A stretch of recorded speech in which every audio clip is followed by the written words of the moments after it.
Hi, everybody. It's me again, Jill, and I promised you a reading from my book. I'm sorry I'm a little behind schedule.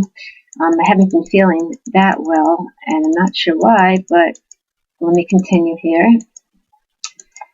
Getting back to the time where I saw NATO codes on the table at the Abbey of the Holy Name Monastery that said Lockheed, Boeing, and some insurance information such as State Farm, Blue Cross, and then it had codes like the codes of the stealth fighter that was shot down over Serbia, F-117A, on the other side of this piece of paper upstairs. I confronted Archbishop John on the paper upstairs in the monastery that said these things, because after the next day I received from somebody, I'll never really know, the photos that I posted that Ken Bacon lied that there were no stealths found during the 1999 NATO bombing crusade against Serbia and Montenegro, because there certainly were. It was not in Iraq the first NATO stealth was down. It was over Serbia. The first one was down. In 1999, as you can see with my documentary evidence and proof that I posted. Anyway, continuing from my book, being familiar with encryption and codes, I noticed an Orthodox Christian icon some Sheila Pontovich gave to me seemed to read, quote, I have the NATO codes. I ignored this at first.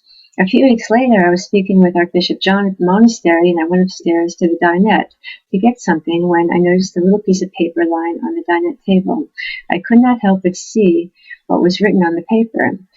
On one side, it had the names of insurance companies and numbers, like insurance numbers, what your policy number was. And when I looked on the other side, becoming curious, it had the names of the Serbian shot-down non-invisible stealth jet fighter F-117A on it, and also the names of various other American companies such as Boeing and Lockheed. Period.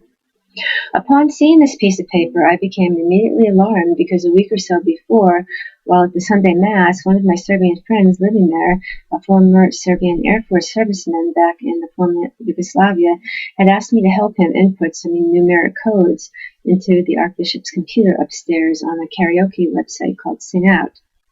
Thinking back on that experience, it seemed I could have very well have helped him put in some NATO air codes he transferred via using the bishop's computer to another contact that was somehow connected to the NATO stealth being shot down.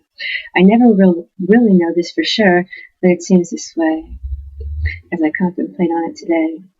The day after I entered in the numbers for him, its stealth was shot down, and someone unknown to me unto this day sent me the photos of the down NATO stealth I posted online on my website.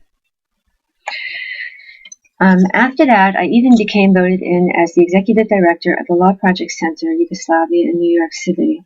The Law Project Center was a United Nations accredited non-governmental organization, NGO, and offshoot of the Yugoslav coalition to establish an international criminal court.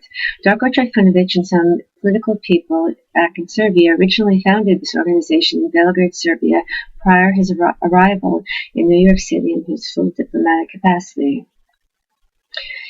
I worked fervently legally registering the organization in New Jersey as a legally filed nonprofit organization successfully. The Law Project Center and its activities demanded Darko, his wife, and I often spend the night over each other's apartments, where many times we'd work all day and all night with very little sleep. From winter 1999 until fall 2002, Darko, his wife, and I worked daily at the Bosnian Mission to the United Nations in New York City, co-authoring two books. One, The Bosnian Model of Al-Qaeda Terrorism, and the second was The Srebrenica Massacre, and a couple of others I posted on the site. As a young student of War and Peace in the former Yugoslavia, I was in scholarly heaven, accessing the United Nations to work with Darko daily. This enabled my meeting many of the world's most fascinating people in the world and chief ambassadors there. I vividly remember Senator Bill Richardson at the time giving a nightly press interview on TV about meeting with the OPEC member states, saying, quote, I'll set them straight on the gas and oil prices back in 2000, unquote. Yet when I chit-chat with the Iranian ambassador in New York City before class at the New School for Social Research and ask him what would happen when Bill Richardson was going to meet with OPEC, he would say something to me as to the effect as, quote, "We at OPEC are so angry about the former colonialism by England and America, OPEC will continually attempt bringing both the United Nations and England to their financial financial knees on oil and energy issues. And by the way, Jill, Russia will never stop selling Iran missiles and weapons, regardless of what Bill Richardson has to say on the subject," unquote. So I've always thought Bill Richardson was a kind of dinky diplomat. In fact, Amer, the Iranian ambassador, and I, who studied 3 years of human rights together in Adam Mantiapolis's class at the New School, became very good friends, notwithstanding our theological differences. We'd often sit together before class, acceding on a great many matters. In particular, I remember us one night and Amer looked at me square in the eyes, stating, quote, "You know, Jill, I will never believe that Jesus Christ is the Son of God," unquote. And I replied to Amer, quote, "And I, Amer, will never convert to Islam," unquote. Now that we got that out of the way, we both smiled at each other, getting down to discussing real diplomatic issues. You can read more about this incident on another part of my blog, which I mentioned on my Google site with the website if you're interested, and I posted some pictures. The Bosnian mission of the United Nations back in New York City in 2001 was an extremely lively and very interesting place, reflecting on the rotating ethnic presence existing in Bosnia and to present. The mission employees were comprised of people of completely bipolar ethnic, theological, and politically ideological viewpoints. Inversely political ideological viewpoints, that was. The head ambassador of the mission, post 9/11, was then combating rumors of his soon becoming a persona non grata in the United States for allegedly giving Osama bin Laden a visa to travel through Bosnia illegally when he was previously stationed in Italy in 1993.